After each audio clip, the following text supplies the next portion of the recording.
Hi, David.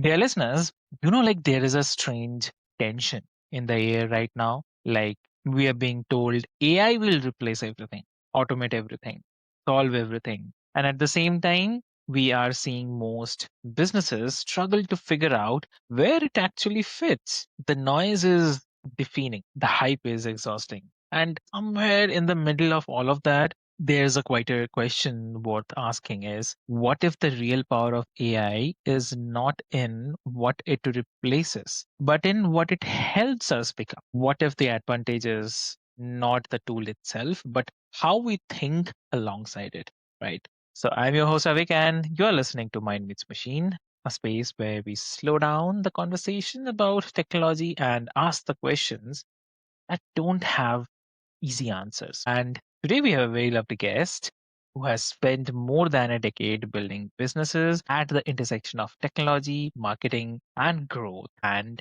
he's now the founder of a venture backed AI company building conversational AI and voice agents for franchisee brands and service businesses.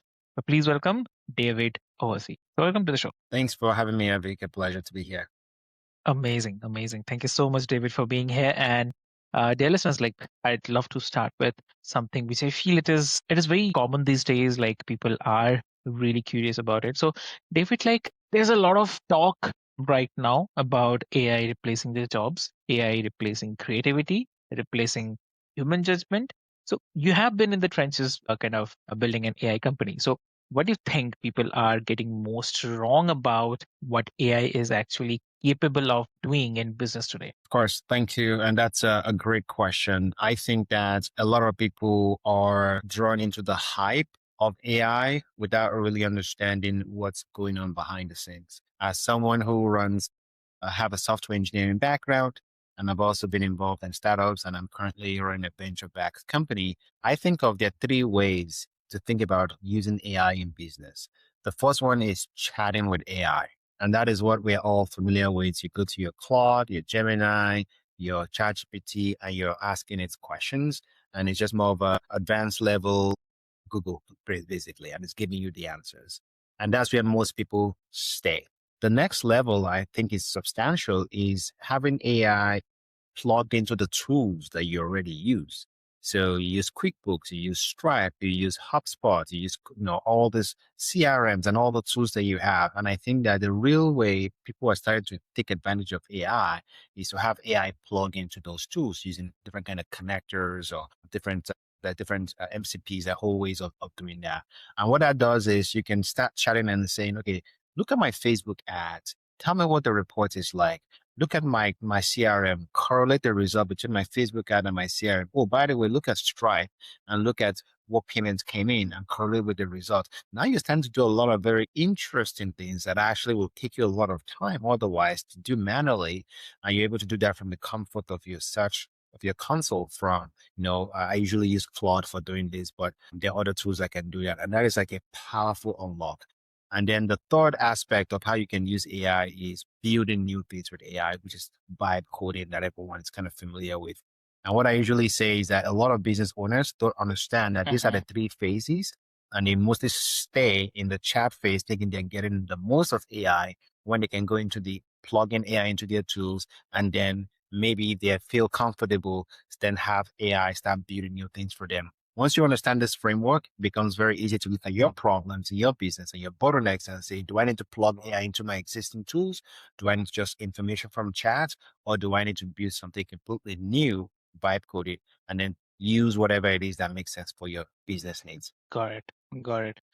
So, okay. And like when you meet an entrepreneur who's either terrified of AI or convinced it's going to be everything for them, then what is the first thing you try to help them understand? Yes. So we go through that framework of how you're working with AI, and then we try to set them up on. I try to understand where they are right now. Are you just in the chatting phase? Have you tried plugging AI into your existing tools already? Usually, you want to use like Cowork, like Claude Cowork for that. That really helps. And if they feel more adventurous, do you want to start doing like vibe coding? And actually, because I've done this so many times personally myself, I usually have a program that I actually walk them through that helps them with setting things up so that they can actually start doing that.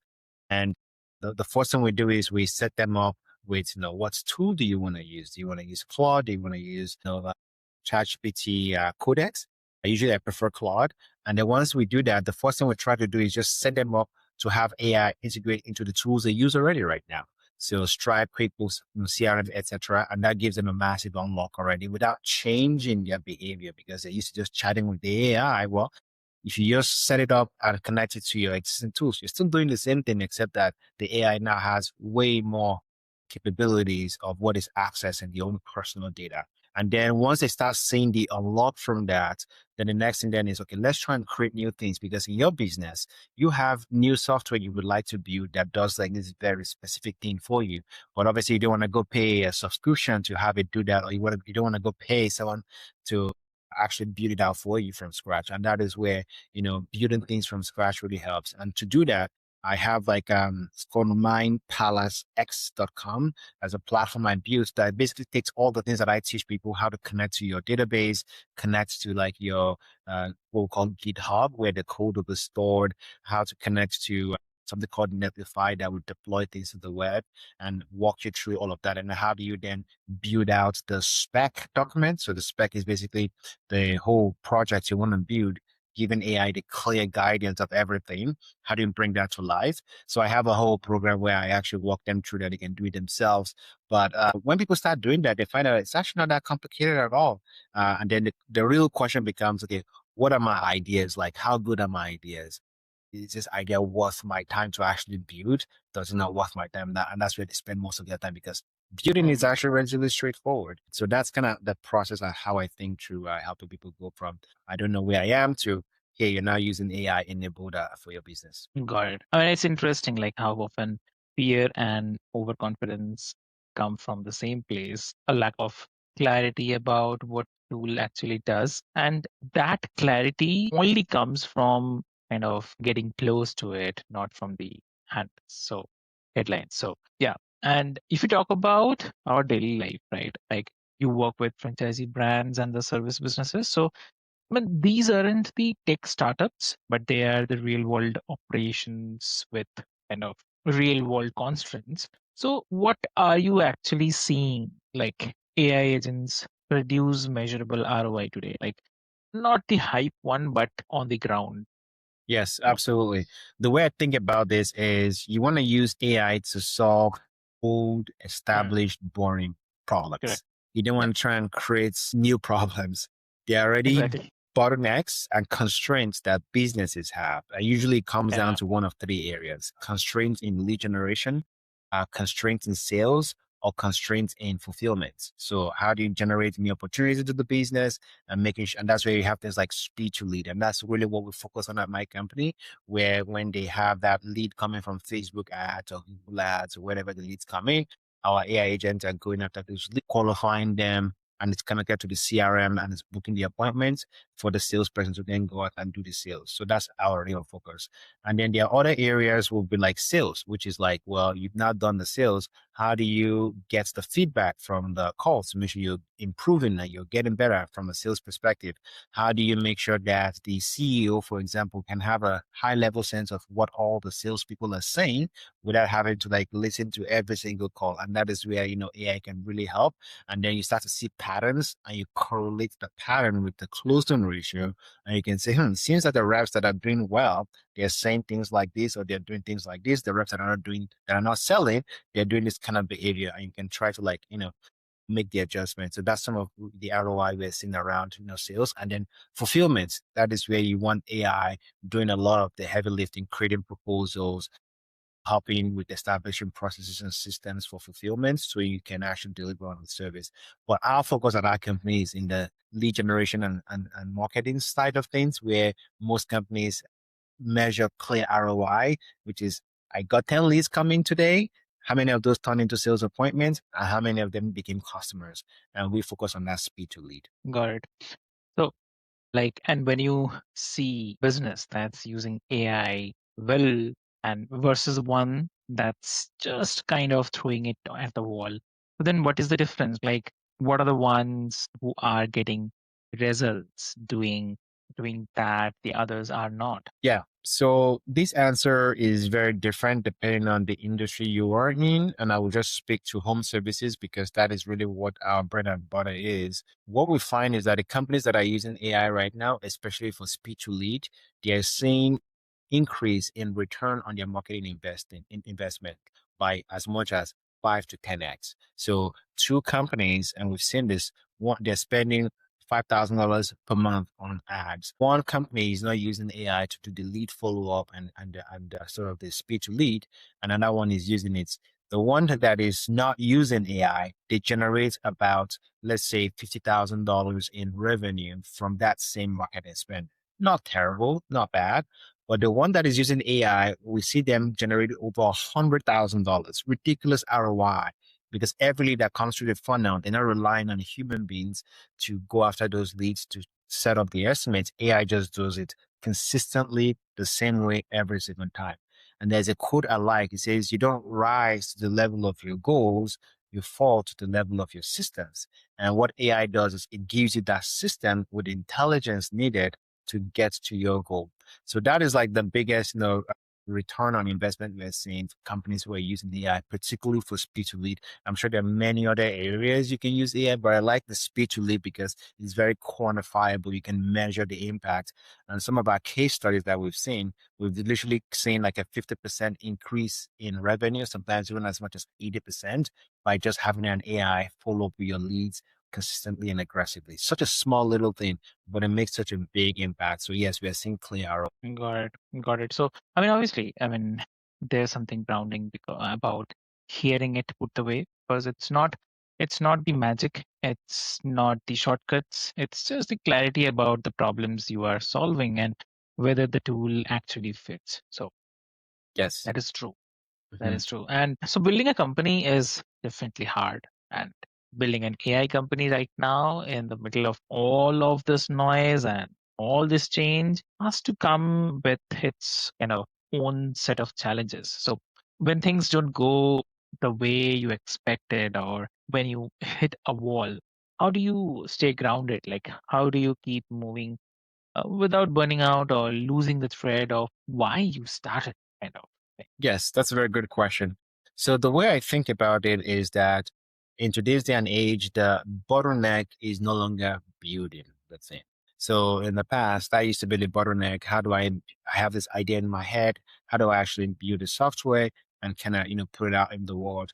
Now, if you don't have the skills with AI that I talked about when I talked about those 3 steps, chatting with AI, plugging into AI into your tools and building your tools with AI, if you don't have those skills, you're still going to struggle with building things. But let's assume that you now know how to use AI to build things. Well, there's other bigger bottleneck, which is how do you get it in front of customers? How do you get sales going?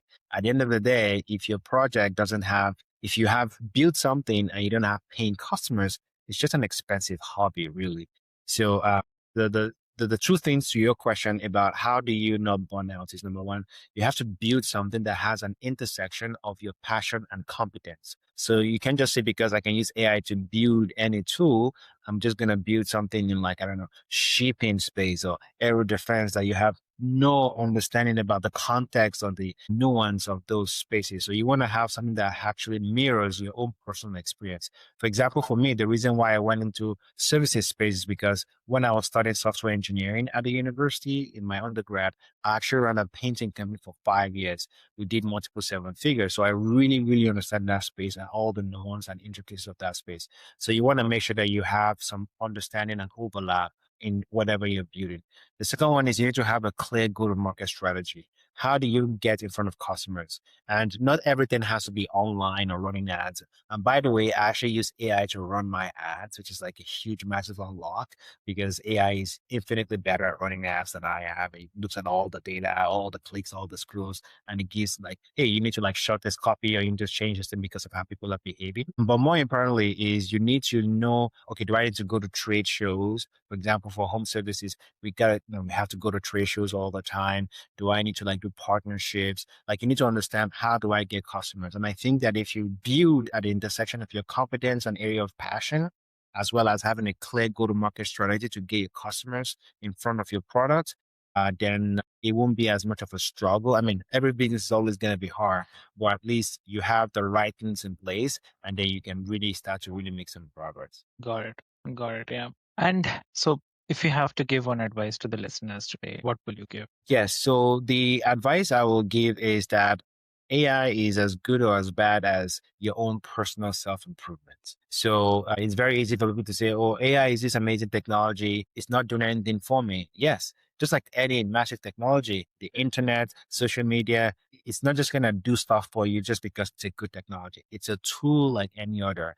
And I think that you need to try to figure out, okay, how do I fit this into what I want to do? And how do I make the most out of it? And part of it is number one, having an open mind to learn. For example, I spent, even though I have no technical background, I still had to spend many, many months experimenting. I don't know if you remember when there was this huge rise in claw bots, I think was what it's called. Mhm. Yeah, open claw. There you go. And that was actually something like a big moment for me to be like, okay, I'm really gonna go deep to understand this thing. And I spent many months playing around with different tools, different sort of stack of combining tools together. And after a long time, I decided to build my own tools. And that's how I started playing around. I said, okay, I want a chief of staff system that understands me and access my second brain. What would that even look like? So I started to like experiment with different tools and I failed many times. But once I got it, everything just clicked automatically. I'm like, now I know how this all works. And then from there, everything else, became open. So there are two key skills to know in today's world to be able Mhm. to be, to crush that. You need to know how to build and you need to know how to sell. If you can do both, you will never lack because business all comes down to those two things. Building, when it's software, building teams, building offers, etc. And then selling, going out there, putting offers into the world and getting, money in exchange for that. If you have those two things, you'll be unstoppable. Exactly. So, if the listeners wants to connect with you, how they can connect? Sorry, can I repeat the last question? If listeners wants to connect with you, how they can connect? Yes. So you can, I'm very active on LinkedIn. So you can find me, David Owasi, on LinkedIn, and you can see all of my information. If you're curious about using AI you want to learn how to build AI and like, create new things out of nothing. I have a website called Mind Palace X, mindpalacex.com. And it basically has the framework depth that you can use and learn about how I use AI to build, and it has like models and lessons and everything you need to learn. So those would be the two ways you can get a hold of me. Great. So, dear listeners, what I'll do is I'll put all the links, details, everything into the show notes for easy reference. And I'd say, like, the advantage is not in the AI, it's in the person who knows what to do with it. Right. So, thank you, David, for being here, sharing your perspectives. It is really, really great talking to you. And for everyone who is listening, I just say the conversation matters because the tools are moving fast, but the human questions, those don't change. And the people who remember that are the ones who will build something that lasts long. So with this hope, this is your host Ravi and this is Mind Meets Machine. We'll see you in the next time. Thank you so Thank you very much. much. Bye.